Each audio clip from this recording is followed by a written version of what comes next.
Hey, folks. All right, last time when we were doing diagramming, we were diagramming be verbs. And we stuck with the word is. Mary is happy. Jeff is crazy. Then we talked a little bit about predicate nouns also. So let's do a little review here. And I also want to change it up just a little bit.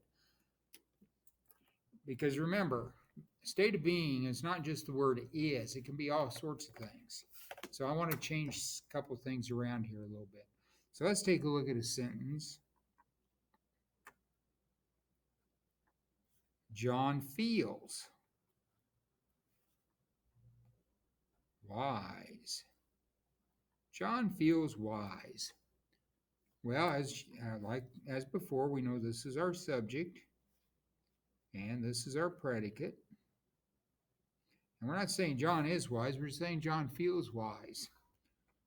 So it's the same thing as we did before. John feels, and how does John feel? John feels wise. So, once again, we have an angle pointing back to John because that restates what John is. And that's one of the key things here is when this predicate noun or predicate adjective in this case or the predicate noun restates what the person is.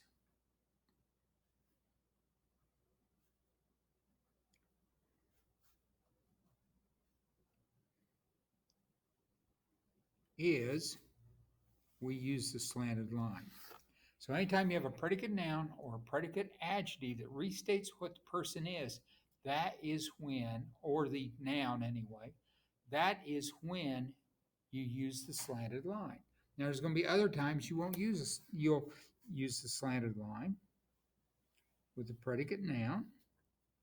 But then also we're going to talk today too about direct objects. So let's do another sentence.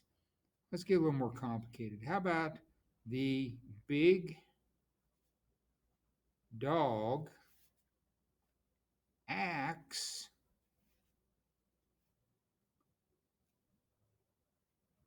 crazy? Now, I don't know if you guys have got dogs or not. I've got a little dog, which if you've been in my classroom, you've seen pictures of him. Or for that matter, if you look in the corner of the emails I send or my YouTube page, you'll see a picture of my dog. So, once again, we know that this part is considered the subject, and this part is considered the predicate. So we draw our line. And what goes here? That's right, dog. And what is the dog doing? The dog acts. And how does the dog act? The dog acts crazy. So dog, our noun, acts our verb, and then crazy is our predicate adjective. And when you guys get into doing this, you'll need to mark everything. So we have an article, which is acting as an adjective, and then we have the adjective big. So, which dog? The dog. What kind of dog? A big dog. So the big dog acts crazy. Once again with the slanted line pointing back to renaming the dog. Let's hit one more real quick.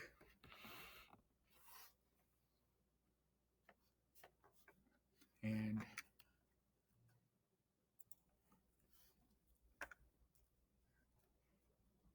Johnny seems to be a doctor. Now what this is called? This is called a noun, or a verb phrase. And we'll get into those more later. So, once again, we have our subject, we have our predicate, This time, I forgot to put a period at the end of my sentence. This time we have a predicate noun. Not to be confused with a predicate adjective because this is a noun. Same sort of thing. Johnny seems to be doctor, but not just doctor, but a doctor, not the doctor, but a doctor. And those of you who are Doctor Who fans will get that. So these are more examples of doing state of being. Now, let's take a look at action verbs briefly. Before, we had Mary studied. So it was Mary. Yep, I forgot to draw my little line. Studied. Mary studied. Yep, better move that up a little bit. Mary studied.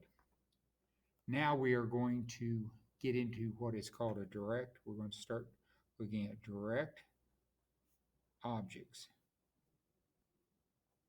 Because right now, see, this is a verb intransitive, meaning it doesn't go anywhere. So, Gary kicked the ball.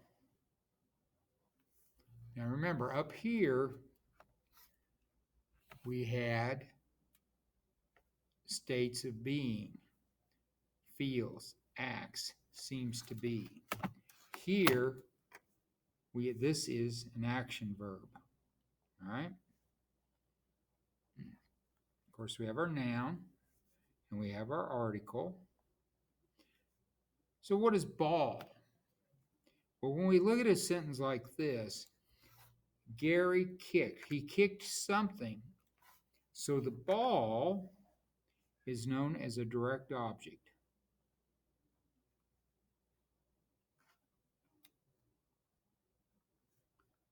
So the ball is a direct object, meaning that when Gary kicked, the ball receives the action. So Gary kicked the ball. So the ball received the action of being kicked.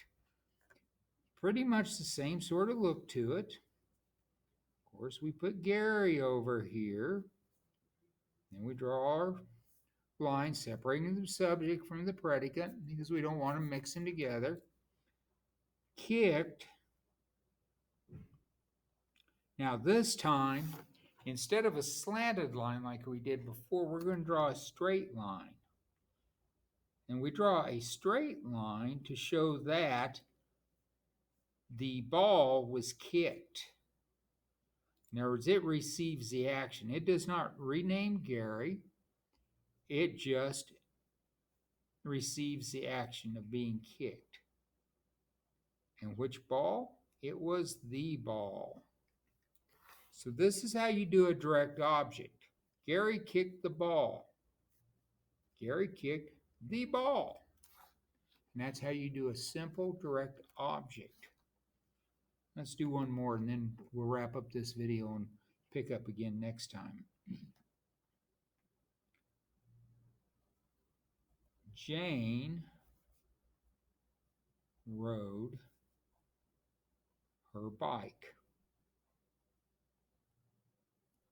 Now, we have a noun, and this is an action verb. All right, rode. Be kind of weird in action. Her is a pronoun that is acting as an adjective. And then bike is a noun, which is our direct object. Nice, sweet little thing here. So we're going to draw our little line. Jane. And what did Jane do? She rode.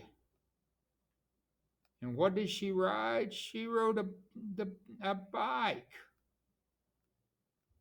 So the bike is receiving the action of being ridden.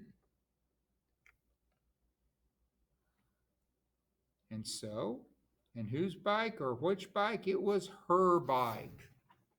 Now we could say it was Bobby's bike, a bike, the bike, but it was her bike. So Jane rode her bike, Jane rode her bike. The other thing that you'll find out is as you get better and better at this, you'll be able to look at a diagram and read the sentence just from the diagram. So, guys, have a good evening. We'll work on this stuff some more and talk to you later.